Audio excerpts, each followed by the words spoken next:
ਸਤਿ ਸ੍ਰੀ ਅਕਾਲ ਜੀ ਸਾਰਿਆਂ ਨੂੰ। ਤੇ ਅੱਜ ਆਪਾਂ ਫੇਰ ਸੈਰ ਤੇ ਆਏ। ਆਪਣੇ ਨਾਲ ਜਿਗਰ ਵੀ ਆਇਆ ਆਪਣਾ।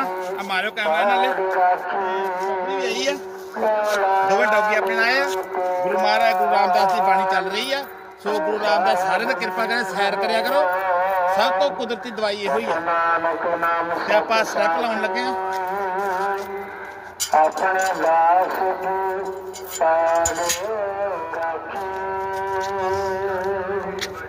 ਵਾਹਿਗੁਰੂ ਜੀ ਕਾ ਖਾਲਸਾ ਵਾਹਿਗੁਰੂ ਜੀ ਕੀ ਫਤਿਹ।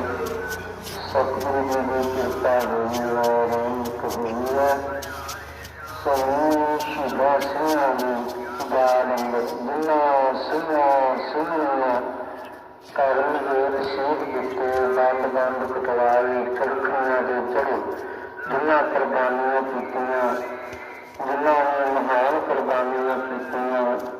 ਸ਼ਹੀਦਾਂ ਸਿੰਘਾਂ ਨੂੰ ਸਿੰਘਾਂ ਨੂੰ